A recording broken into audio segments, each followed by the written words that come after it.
មុនគ្រិស្តសករាជឆ្នាំទី226នគរឈិងកំពុងតែបង្កើនល្បឿនក្នុងការឯកភាពទឹកដីទាំងមូលនៅក្រោយពេលដែលនគរឈិងបានវាយលុកនគរហាន់កងទ័ពរបស់ខ្លួនក៏សម្ដៅទៅកាន់នគរវៃនៅនគរឈូមេទ័ពធំចង្ហាន់ដឹកនាំកងទ័ពរបស់ខ្លួន30,000នាក់វាយនគរឈូរីឯមេទ័ពធំនគរឈូមានហាន់កងពូជាអ្នកដឹកនាំកងទ័ពវាយជាមួយនឹងកងទ័ពមេទ័ពចង្ហាន់តែទីបំផុតកងទ័ពឈូជាអ្នកទទួលបរាជ័យ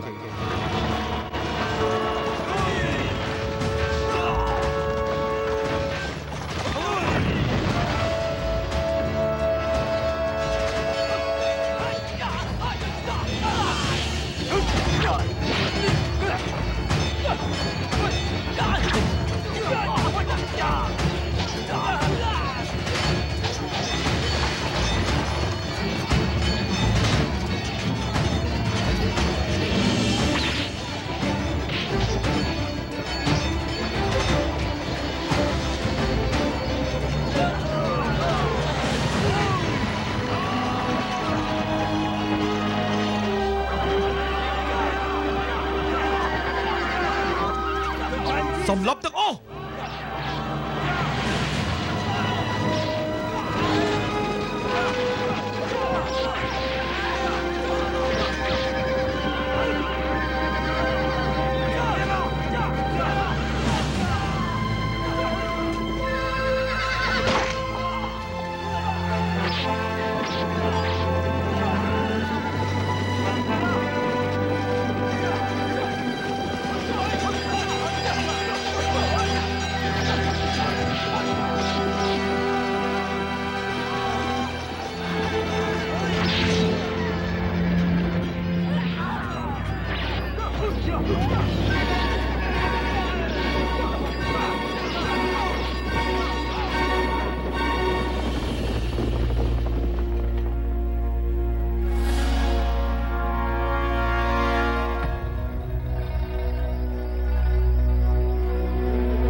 aiទៅខាងនោះមកចាប់ឡើង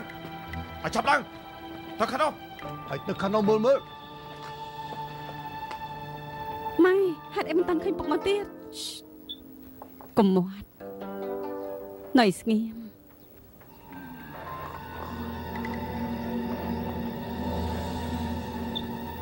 ស្ដាប់ម៉ែណាកុំចាញ់មកឲ្យសោះពួកឯងចាំមើលខាងនោះមើលឲ្យលឿនពួកឯងចង់ធ្វើអីហ្នឹងម៉ែកុំប៉ះពាល់ម៉ែខ្ញុំចេញទៅអីយ៉ាចង្រៃយោម៉ែកូនប្រុសកុំប៉ះពាល់កូនយើងកុំប៉ះពាល់កូនយើងឲ្យសោះថយចេញកុំប៉ះពាល់កូនយើងបងកូនប្រុសបងអូនកូនមិនអីទេតោះឆាប់រត់ចា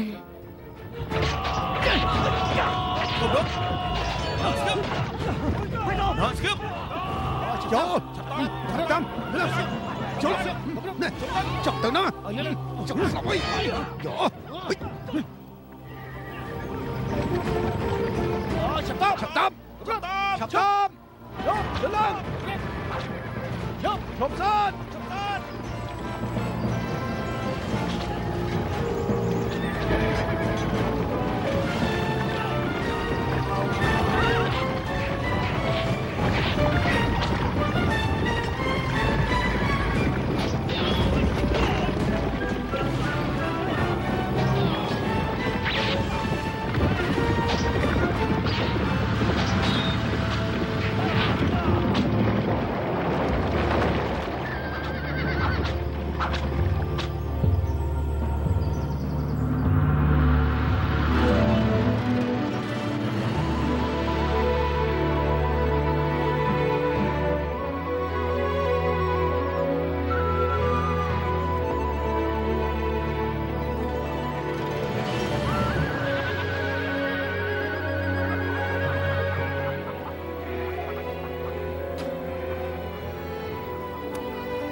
ថ្លៃប្រហែលដែរអ្នកនាងស្អាតយ៉ាងនេះខ្ញុំលក់ឲ្យគេ12កាក់តែបើអ្នកនាងវិញខ្ញុំលក់តែ10កាក់ទេប៉ុន្តែមីងខ្ញុំមិនបានយកប្រាក់ចុកខ្លួនច្រើនយ៉ាងនេះទេស្អីនេះចូលចិត្តស្នេហ៍សក់នេះមែនទេ10កាក់ក៏10កាក់ទេខ្ញុំទិញជូនគិតប្រាក់ទេលោកទិញឲ្យអ្នកណាជ្រៀងឡើងខ្ញុំមិនត្រូវការទេ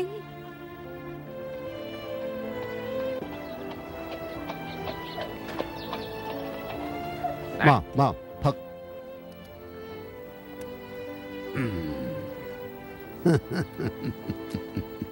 ណែតិចទៀតពួកយើងទៅមើលអាឡិតនោះមើល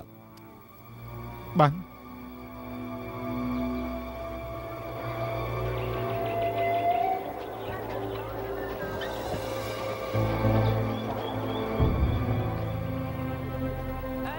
ស៊ី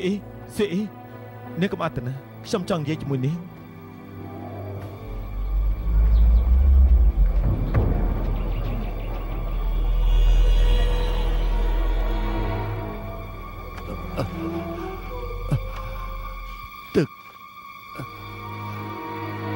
ទឹកខ្ញុំផឹកផង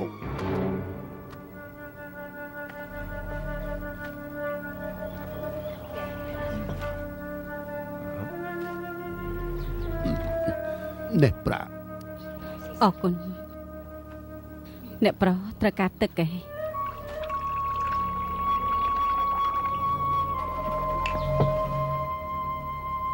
ទឹកនេះទឹកអ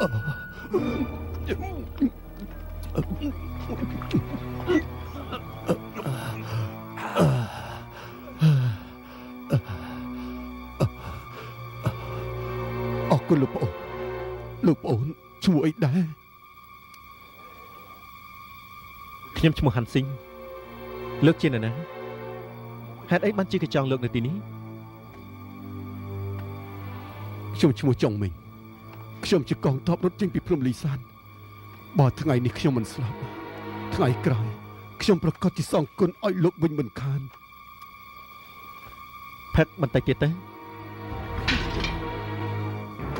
អញថ្លឹមធំមែនហ៊ានចូលទឹកមកឲ្យគេផឹកចាប់ខ្លួនគេទៅឯងចង់តដៃហ៎ខ្ញុំមិនហ៊ានទេខ្ញុំចង់សួរលេបមេកងហេតុអីបានជាលោកចាប់ខ្ញុំហេតុអីហេតុតែឯងឲ្យអ្នកទោសផឹកទឹកអ្នកទោសត្រូវប្រហារជីវិតជាមិនផុតទេប៉ុន្តែត្រូវឲ្យបាយទឹកគេហូបគ្រាន់តែឲ្យទឹកផឹកប៉ុណ្ណឹងតើខ្ញុំមានកំហុសអីទៅឯងប្រកាន់និយាយមែនតែយើងគ្មានពេលទៅជែកជាមួយឯងទេបើដឹងខ្លួនឲ្យយើងចាប់ខ្លួនតែម្ដងទេបើសិនជាឯងហ៊ានតដៃឯងច្បាស់ជាមានទោសក្បត់អាចង្រៃសម្រាប់យើងមកគ្មានតាក់ទងនឹងលោកប៉ូទេអ្នកទោសគួរតែស្លាប់ដូចជាឯងនេះនៅស្អីធ្វើអីទៀតមុននឹងក្រោយយើងគង់តែកាប់ឯងមួយក្បត់ទេនាំគេទៅបានដើរទៅលោកមេកងវាងខានជួបគ្នាយូរហើយលោកម្ចាស់សៀវហេតុអីបានជាលោកមកទីនេះ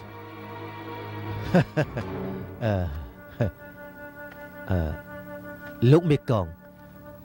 ខ្ញុំមកទីនេះគឺនាំសារជាបន្ទាន់របស់រាជការមួយច្បាប់ណែម្នាក់នេះគេម្នាក់នេះនៅចំពោះមុខយើងឲ្យអ្នកទោសប្រហារជីវិតផឹកទឹកយើងត្រូវតែសួរចម្លើយគេលោកម្ចាស់សៀវខ្ញុំមានការរវល់ខ្ញុំលាលោកសិនហើយ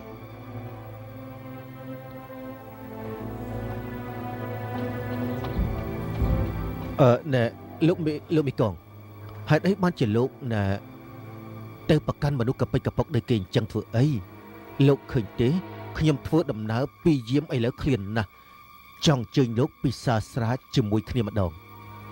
លោកមិនផ្ដល់កិត្តិយសឲ្យខ្ញុំទេមិនមែនទេគឺខ្ញុំមិនចង់ឲ្យលោកចំណាយប្រាក់អាយ៉ាយើងសុទ្ធតែគ្នាឯងទេ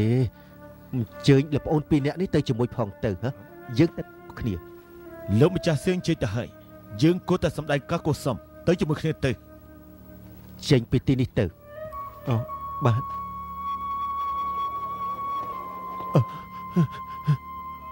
លោកប៉ន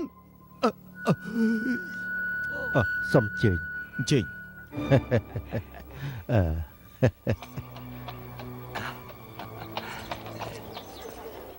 ចៃចាបានទៅតាមខ្ញុំយ៉ាងនេះទៀតខ្ញុំប្រាប់ឲ្យហើយប្រយ័ត្នខ្ញុំស្រែកណា នាងស្រែកចុះនាងចង់ស្រែកខ្លាំងទេដើម្បីឲ្យគេគ្រប់គ្នាដឹងថាជាយ៉ាងខ្ញុំស្រឡាញ់នាងតើនៅណាហ៊ាននៅដឹងនាងទៅហ៎ខ្ញុំជួយស្រែកឲ្យនាង លែងដៃខ្ញុំទៅលែងដៃ ណែឆាប់ម្នាក់មកឆាប់ម្នាក់មកឆាប់ម្នាក់មក ខ្ញុំសង្វរលែងដៃខ្ញុំទៅ ណែអ្នកទាំងអស់គ្នាឆាប់ម្នាក់មកឆាប់ម្នាក់មកឆាប់មកជឹកខ្ញុំមកឲ្យលឿនឡើងអាយ៉ាហី ដួលចាំបានសំមុខវាអើយហ្នឹងសំមុខអើយនេះអូទៅហើយ អូអ្នកប្រជេសំទោសខ្ញុំប្រហែលពេកទៅប៉ះត្រូវអ្នកប្រុសណាសំទោស គឺឯងទេឯងមានចេតនាមែនទេហ៎ ខ្ញុំមិនហ៊ានទេម្ដាយខ្ញុំធ្វើការជួយអ្នកប្រុសខ្ញុំហូបបាយក៏ពឹងលើអ្នកប្រុសដែរ ណែទៅកុំមករំខានយើងឆាប់ទៅអសេអីអ្នកប្រុសខ្ញុំនាំអ្នកប្រុសទៅលេងល្បែង កុំអី ថ្ងៃនេះអ្នកប្រុសមានសំណាងល្អប្រកាសជាឈ្នះហើយតោះ សេអីណែ ទៅខ្ញុំជួយអ្នកប្រុសទៅលេងល្បែងណាតោះទៅលេងតោះ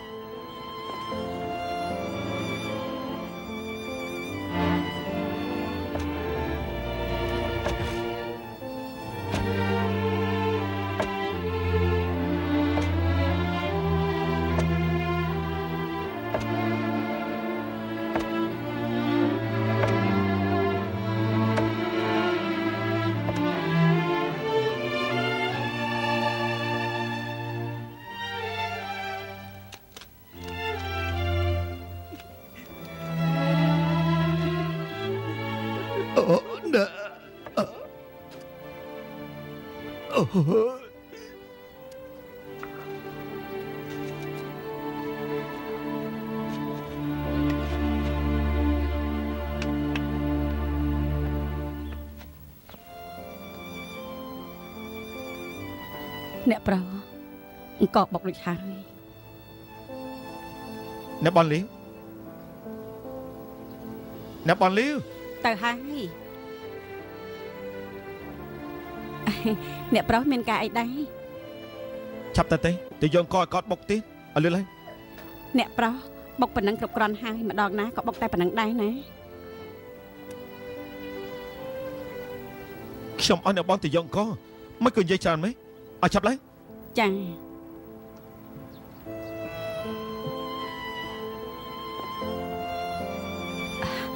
អ្នកប្រុសខ្ញុំធ្វើអីមិនត្រឹមត្រូវបានជាអ្នកប្រុសខឹងមែនទេ បើអ្នកបងសួរខ្ញុំប្រាប់អ្នកបងចុះពេលទៅវិញណែនាំហានស៊ីងថ្ងៃក្រោយ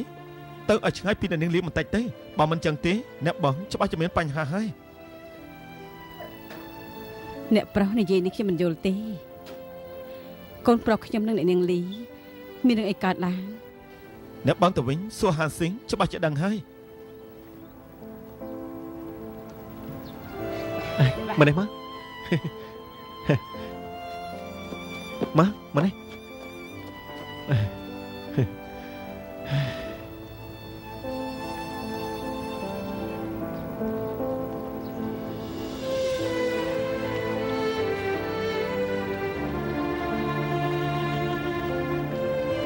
នេះអង្គុយចុះសិនទៅខ្ញុំតែខាងនោះមកផ្លែចាំខ្ញុំណា Hãy subscribe cho kênh Ghiền Mì Gõ để không bỏ lỡ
បិទភ្នែកទៅ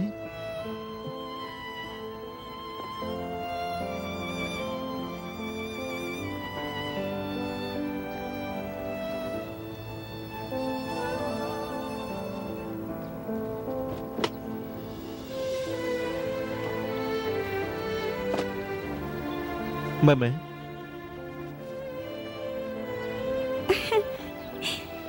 ឲ្យវាមកខ្ញុំម៉េច ចូលចិត្តទេ ចូលចិត្ត យកទៅ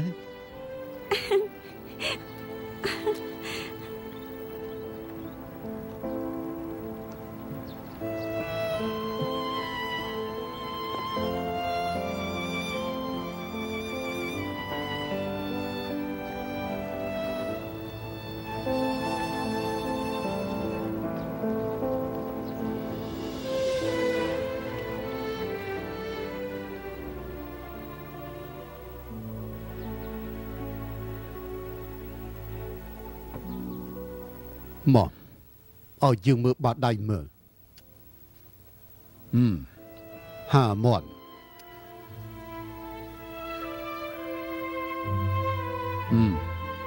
ឲ្យមកអង្គុយខាងនេះសិនមកអរគុណលោកគ្រូប៉ែន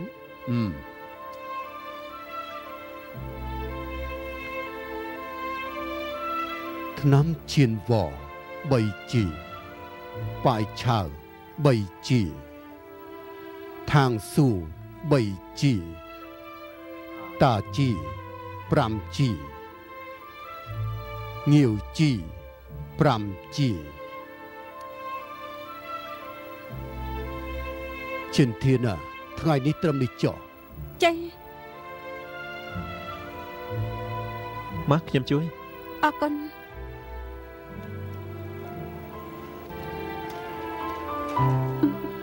អរគុណហើយថ្ងៃនេះមនុស្សគ្រប់ចំនួនហើយលោកគ្រូសឺម៉ាគាត់ត្រូវការសម្រាប់ទាំងអស់គ្នាទៅវិញសិនទៅចាំស្អែកមកពីព្រលឹមបន្តិចមកណា អាយ៉ាគាត់ទៅជួមទៅជុំខ្លួនទៅវិញចឹង ទាំងអស់គ្នាស្ងាត់បន្តិចទៅនេះគឺជាច្បាប់ទម្លាប់របស់លោកគ្រូសឺម៉ាសូមចេញត្រឡប់ទៅវិញចាស់ស្អែកសូមមកទៀតនេះគឺជាទម្លាប់យូរមកហើយ អូតោះស្អែកចាំមកទៀតមកទៀតមិនជួយអត់ប្រយោជន៍មើល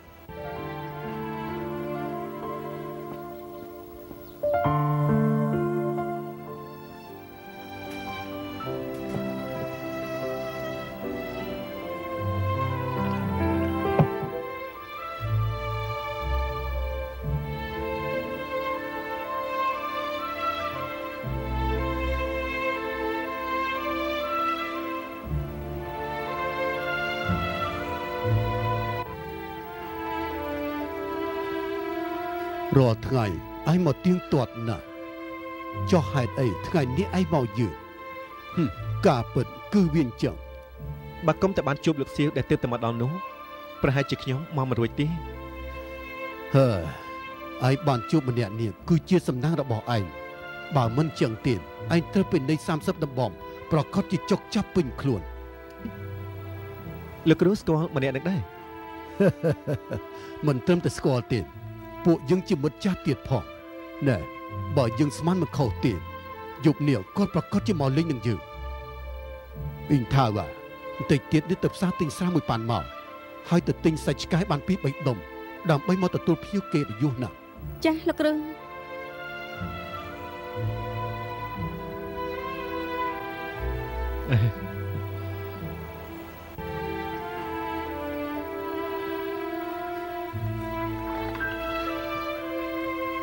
អ្នកដែលលោកគ្រូចាត់ទុកជាមិត្តភក្តិប្រហែលជាមិនមែនធម្មតាទេខ្ញុំក៏ចង់ស្គាល់គាត់ដែរ វាសនាមនុស្សគឺស្រេចទៅលើនិស័យអ្នកទាំងពីរធ្វើបទតែមាននិស័យតែត្រូវរាប់អានគ្នាដោយស្មោះចំពោះនិស័យមិនទាន់មកដល់ឯងទៅវិញចុះ ថ្ងៃនេះលោកគ្រូអត់បញ្យល់មេរៀនដល់ខ្ញុំទេ អ្វីដែលយើងរៀននោះបានបញ្យល់ទៅឯងចិត្តអស់ហើយគ្មានអ្វីដែលត្រូវបង្រៀនទៀតទេចំពោះថ្នាំឬឈើមឯងដូចជាមិនចាប់អារម្មណ៍សោះថ្ងៃក្រោយឯងមិនចាំបាច់មកទៀតទេរៀនក្បួនសឹកសំខាន់គឺចេះយកមកប្រើមិនមែនថារៀនហើយនឹងចេះយកមកទុកនៅក្នុងគម្ពីរចោលនោះទេខ្លួនឯងត្រូវតែស្វែងយល់ខ្លះផង អញ្ចឹងលោកគ្រូខ្ញុំសូមយកកាពីសឹករបស់គ្រូសាសឺម៉ាទៅមើលបានទេ តែម្ដាយឯងមិនឲ្យឯងរៀនកពីសឹកទេបើគាត់ដឹងថាប្រហែលឆ្នាំនេះឯងនៅកន្លែងយើងមិនមែនរៀនវិជ្ជាពេទ្យនោះហើយបែរជារៀនកពីសឹកគាត់ប្រកាសជាមិនអត់ឲ្យយើងមិនខាន ដល់ពេលនោះយើងប្រហែលជាត្រូវមាត់ដោយសារតែឯងនឹង មិនអីទេម្ដាយខ្ញុំគោរពលោកគ្រូណាមានរឿងអីតែថាឲ្យលោកគ្រូនោះខ្ញុំយកទៅតែមិនឲ្យម្ដាយខ្ញុំដឹងទេ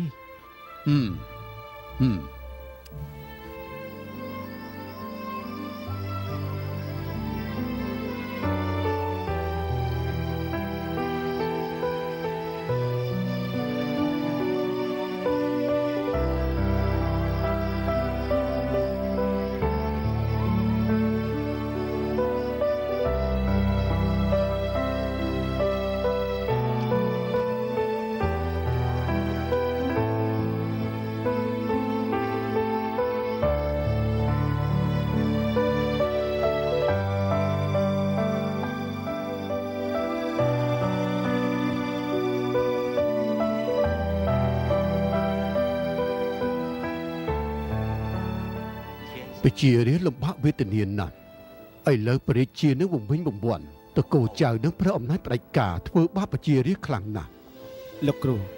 មានដែលលើគេនិយាយថាចង្អុលសត្វប្រើទៅជាសត្វសេះដែរទេ ហើយរឿងប្តីផ្ដាប់បែបនេះមិនគួរថាកើតឡើងនៅក្នុងរាជការទេចៅកើពេលនេះធ្វើអ្វីដូចជាជំនួសព្រះរាជាទៅហើយណាសាសង់វិមានធំ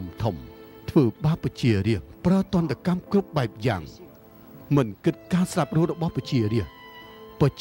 គ្រប់គ្នានោះមានការភ័យខ្លាចហើយឥឡូវនេះចៅកៅសូមព្រះអនុញ្ញាតពីព្រះរាជាជ្រើសរើសស្អីស្អាតចូលរាជវាំងដើម្បីធ្វើជាស្នំឯកមិនដឹងថាមានកូនស្រីប្រមាណគ្រួសារទេដែលត្រូវបែកបាក់ឲ្យខានជួបជុំគ្នាទៀតផងខ្ញុំគិតថាមិនយូរប្រមាណទេប្រកាសជាមានមនុស្សគ្រប់ឈរតស៊ូនោះគឺមកពីរាជការបង្ខំបជារាទេបជារាត្រូវតែប្រឆាំង មិនត្រឹមតែប៉ុណ្ណឹងទេកូនចៅចំនួនក្រោយនៅនគរទាំង6នោះគឺកំពុងតែត្រៀមខ្លួននៅក្នុងនោះមានសៀងលៀងហើយនៅសៀងអ៊ីហើយនៅនគរឈូមានធានកិនហើយនៅធានជុងវ័យប៉ៅដែលនៅនគរចៅសុទ្ធទៅនាំគ្នាក្រោកឈរឡើងទៅហើយគេធ្វើនេះដើម្បីសងសឹកឲ្យនគររបស់គេមិនយូរប៉ុន្មានទេប្រកាសជាមានការជុំគ្នាអ្នកខ្លះហិនទាំងអស់ជាមិនខានទេ ពិតជាអញ្ចឹងមែនហើយបើតាមយោបល់របស់លោកនៅពេលដែលពួកគេនាំគ្នាគ្របឈរឡើងនោះប្រឆាំងនឹងពួកគេតើអ្នកណាជាអ្នកនាំមុខមកមិនទេពួកយើងអង្គុយចុះមកនិយាយគ្នាមកសូមអញ្ជើញសូមអញ្ជើញ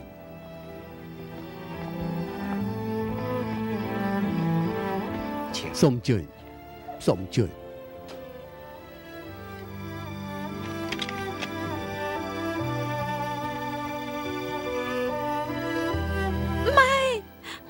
ហាន់ស៊ីង ម៉ែកូននៅទីនេះ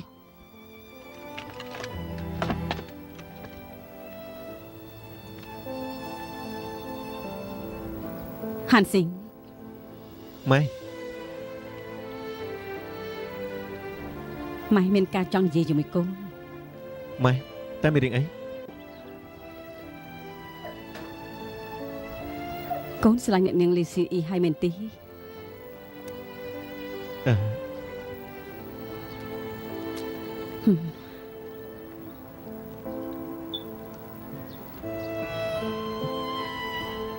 កូនចង់ស្ដីត្រឹងនាងឯង គ្រួសាររបស់យើងក្រណាស់បានស្អីទៅដឹងគេ បើកូនដឹងជាការល្អហើយសៀវអ៊ីជាកូនស្រីល្អរូបរាងស្អាតត្រឹមត្រូវចិត្តល្អទៀតផងក៏ប៉ុន្តែនាងជាកូនលោកមន្ត្រីពួកយើងជារាជសាមញ្ញមិនសមគ្នាទេពួកយើងមិនត្រូវឲ្យគេមើលងាយទេ ឪពុកនាងគ្រាន់តែជាមេភូមិប៉ុណ្ណោះឋានៈមិនមែនជាមន្ត្រីធំឯណា ទោះជាមិនគិតពីរឿងឋានៈរបស់ឪពុកនាងក៏បានដែរប៉ុន្តែកូនដឹងទេអ្នកប្រុសចាស់ក៏ស្រឡាញ់នាងពួកយើងបានអីទៅប្រជែងជាមួយគេ បើមិននិយាយអញ្ចឹងទៅហើយកូនត្រូវតែប្រជែងចៃយ៉ងគ្រាន់តែជាមនុស្សចោលមកសៀតម្នាក់គេជាអ្នកកាប់ជ្រូករកស៊ីមានបានប៉ុណ្ណឹងមានអីអស្ចារ្យទៅឯខ្ញុំជាអ្នកប្រុសនៅក្នុងរាជវាំងអូទៀតម៉ែប្រាប់កូនប្រមាណលើកទៅហើយឋានៈរបស់យើងគឺជារឿងពីមុនទេឥឡូវនេះយើងជាប្រជារាស្ត្រសាមញ្ញសូមឲ្យបានតែសុខមានការហូបចុកគ្រប់គ្រាន់បានហើយយើងមានស្អីទៅប្រជែងជាមួយគេកូនធ្វើនេះនាំគ្រោះដាក់ខ្លួនណាតែកូនមិនអស់ចិត្តទេមិនអស់ចិត្តក៏ត្រូវតែអស់ចិត្តដែរតាំងពីឪពុកកូនស្លាប់ទៅម៉ែក៏លែងគិតអ្វីៗទៅហើយសូមឲ្យតែម៉ែរក្សាកូនធំឲ្យបានសុខទៅគ្រួសារយើងមានបាយហូបចុករាល់ឋានៈឬបុណ្យស័ក្តិមានប្រៀបដូចជាពពកហោះកាត់ទៅហើយម៉ែឃើញកូននៅជាមួយលោកគ្រូស៊ឺម៉ាយូរឆ្នាំដែរតែដូចជាមិនយល់អីបន្តិចសោះកូនអានថ្នាំឬឈើពី3មុខឲ្យម៉ែស្ដាប់ទៅមើលបាទ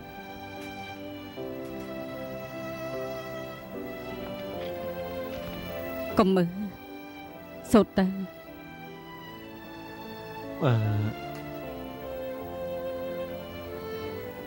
យិនសិនពណ៌សថ្នាំប៉ូលីងថ្នាំតាំងគួយថ្នាំលៀនឈៀវហើយនឹងបាទនឹងតាវាងជាមួយនឹងឆាយស៊ូហើយនៅមាននាងសជាមួយបានហើយកូននិយាយទៅមើលតែស៊ូយកមកធ្វើអីយកមកព្យាបាលអីខ្លះបាយស៊ូសម្រាប់ព្យាបាលណែគ្រាន់តែងាយបំផុតក៏កូនឆ្លើយមិនរួចដែរប្រហែលឆ្នាំនេះកូនរៀនបានអីខ្លះរៀនដូចជាអត់បានរៀនអញ្ចឹងម៉ែកំខឹងអី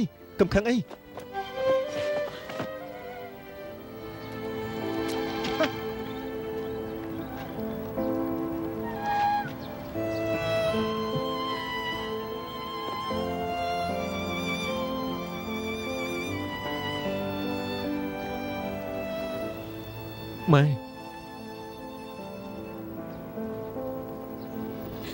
ពិតជាកូនកតញ្ញូរបស់យើងមែនកូនរៀនកំពីសឹកលាក់មិនឲ្យម៉ែដឹងកូនធ្វើឲ្យម៉ែខឹងសេះស្លាប់ទៅហើយ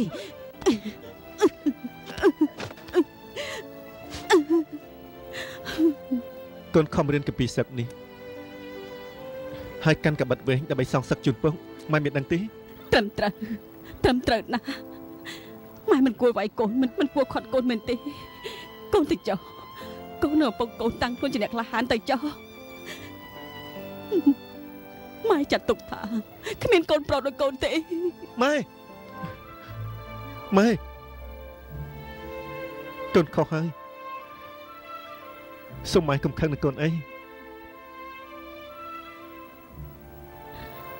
ពុកកូនស្លាប់ចោលម៉ែតាំងពីកូននៅតូចម៉ែសង្ឃឹមថាមានកូននៅកំដរម៉ែប៉ុន្តែកូនគិតតែពីរឿងផ្សេងម៉ែមានសង្ឃឹមអីទៀតហើយម៉ែរស់នៅមានន័យអីទៀតទៅ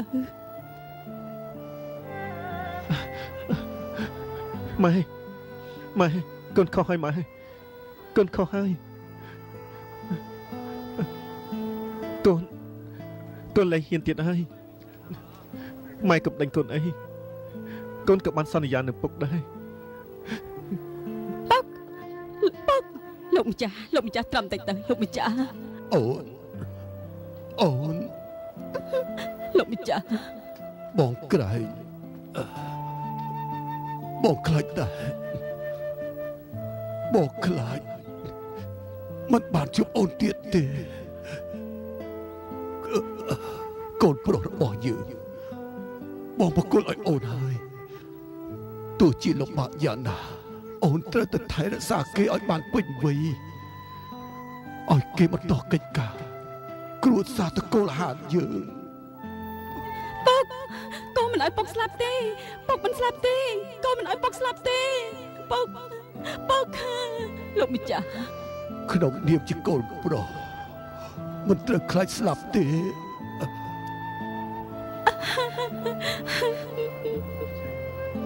កូនប្រុស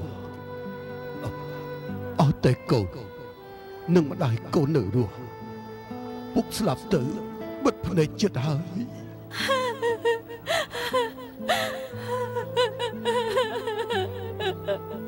កុំយំហាន់ស៊ីកូនកុំយំអីកុំយំហាន់ស៊ីទឹកភ្នែកមនុស្សប្រុសមានតម្លៃដូចជាមាសមិនត្រូវស្រក់ទឹកភ្នែកងាយៗទេស្ដាប់បានទេកូនសម្លាញ់ពុក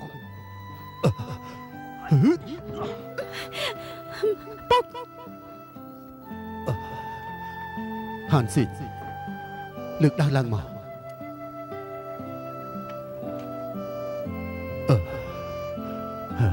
នេះជាដាវប្រចាំតកូលរបស់យើងដាវនេះនៅជាមួយពុកយូរឆ្នាំឆ្លងកាត់គ្រប់សមរភូមិឥឡូវនេះពុកបកគោទៅឲ្យកូនតែកូនត្រូវតែចាំណាកូនគឺជាកូនចៅចំនួនក្រោយនគរហាំងហើយក៏ជាកូនចៅមន្ត្រីនគរឈូថ្ងៃក្រោយកុំឲ្យអាប់អន់គិតយល់ដោយសារដាវនេះឲ្យសោះកូនធំឡើងកូននឹងខ្លាចខ្លួនជាមេតបធំដូចជាពុកអញ្ចឹងកូននឹងសងសឹកជន់ពុកឲ្យតតែបានល្អណាស់ពុក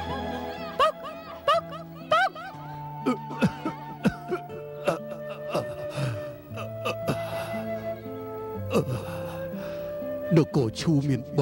3ត្រូវតែវាយនគរឆេញ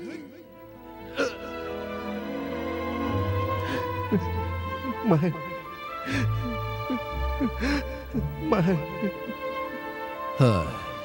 នៅចំពោះមុខពិបាកស្មានណាស់តែតាមខ្ញុំយល់សៀនលៀងក្លាហានតែខ្វះប្រាជ្ញាតែក្មួយរបស់គេឈ្មោះសេងអៀនគេមានកម្លាំងហើយខ្លាំងក្លាណាស់តែតាមខ្ញុំយល់គ្រាន់តែជាមនុស្សឆេវឆាវម្នាក់ចំពោះសៀនចាន់សៀនយ៉ងវៃប៉ាវជាមនុស្សកំពេចកពុកស្គាល់តែផលប្រយោជន៍ខ្លួនប៉ុណ្ណោះអ្នកផ្សេងក៏កាន់តែគ្មានអីគួរឲ្យអស្ចារ្យដែរខ្ញុំក៏យល់ដូចលោកដែរត្រូវហើយបើតាមខ្ញុំយល់នៅស្រុកបៃសៀនមានមនុស្សម្នាក់ថ្ងៃក្រោយប្រកាសជាសម្រេចកិច្ចការធំជាមិនខានទេលោកនិយាយទៅបាទម្នាក់នេះគឺតកូនលីឈ្មោះប៉ាងនៅស្រុកស៊ឺស៊ួយចិត្តទូលាយប្រកាន់សច្ចធម៌ហើយចូលចិត្តរាប់អានអ្នកពិភពគុណមានថ្ងៃមួយលីប៉ាងផឹកសាសវឹងស្រាតអស់ពីខ្លួនតែម្ដងដេកនៅលើវាលស្រែគេមើលឃើញខ្លួនរបស់លីប៉ាងសាក់ជារូបនាគ9នេះគឺជាហេតុផលមួយតើមែនទេពាក្យទាំងនេះមិនអាចយកជាការពិតបានទេមែនហើយមិនគួរឲ្យជឿទេខ្ញុំជម្រាបឲ្យត្រង់ចុះខ្ញុំរាប់អានគេយូរដែរបើតាមដែលខ្ញុំយល់ពីគាត់ម្នាក់នេះគេមានទេពកោសល្យខុសគេ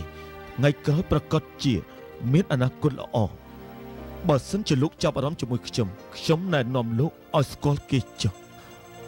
យ៉ាងម៉េចដែរលោកយល់ព្រមទេខ្ញុំយល់ពីនេះរបស់លោកហើយប៉ុន្តែខ្ញុំជាមនុស្សចំណាស់នេះទៅហើយនេះចំពោះរឿងនៅក្នុងលោកនេះខ្ញុំក៏មិនលោកដៃដែរបើអង្គនិយាយលេងចេះតែបានតែឲ្យខ្ញុំទៅលោកដៃនោះគឺមិនអាចទេមិនអាចជាដាច់ខាតតាមពិតលោកក៏ជាមនុស្សចំនួនក្រោយដល់ពូកែដែរក្នុងការស្រាវជ្រាវវិធីធ្វើសឹកលោកមានប្រាជ្ញាជ្រាលជ្រៅមានទេពកោសល្យល្អបែរជាដកខ្លួនចេញពីរឿងទាំងអស់នេះពិតជាគួរឲ្យស្ដាយណាស់ហើយខ្ញុំមានការធុញទ្រាន់ការកាប់ចាក់នៅសមរភូមិថ្ងៃរះថ្ងៃលិចឲ្យតែមានអ៊ីងថៅនៅកំដរខ្ញុំគ្មានអីឲ្យស្ដាយនៅក្នុងឆាកជីវិតខ្ញុំទៀតទេគឺវាគ្រប់គ្រាន់ហើយប៉ុន្តែនៅចំពោះមុខខ្ញុំនោះមានមនុស្សម្នាក់នេះ ម្នាក់នាងថ្ងៃក្រោយប្រកាសជាមិនធម្មតាទេ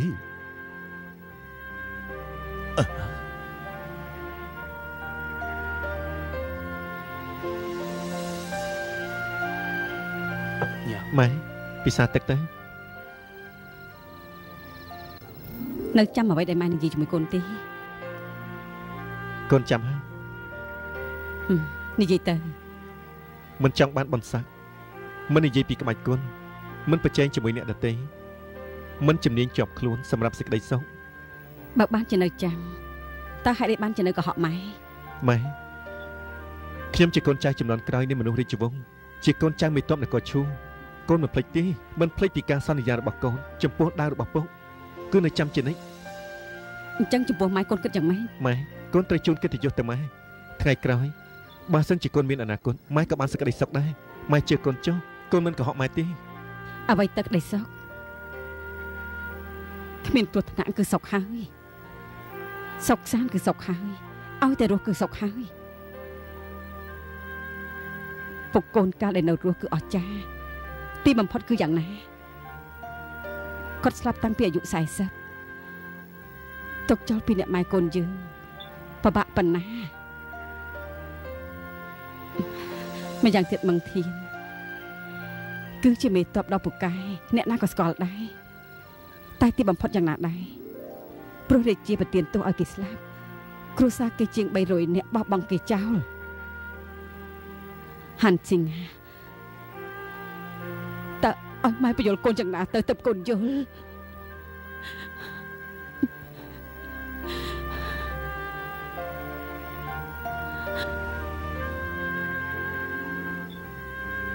ម៉ែកូនខុសហើយចាប់ពីថ្ងៃនេះទៅកូនឈប់ធ្វើឲ្យម៉ែខឹងទៀតហើយម៉ែឈប់ខឹងទៅណាម៉ែឈប់ខឹងទៅ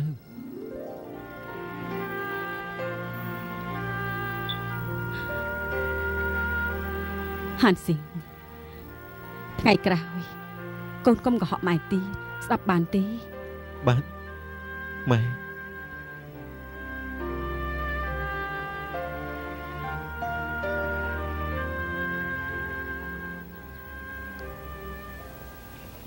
សាលាស្រុកនាំមកនៅបញ្ជារបស់រាជការឲ្យស្រុកនានានឹងជ្រើសរើសស្អីស្អាតដើម្បីបញ្ជូនទៅកាន់រាជវាំង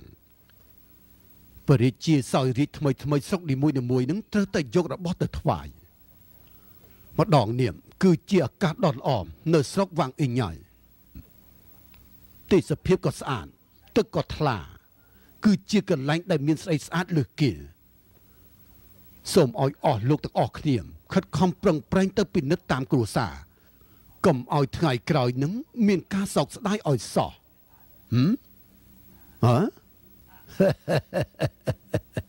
លោកម្ចាស់សុំលាសិនមកអញ្ជើញសូមជឿ លោកម្ចាស់តើពេលណាទៅមកជូនចុងលីមីទៅកាន់ស៊ីយ៉ាងទេ កុំអាបង្ខំ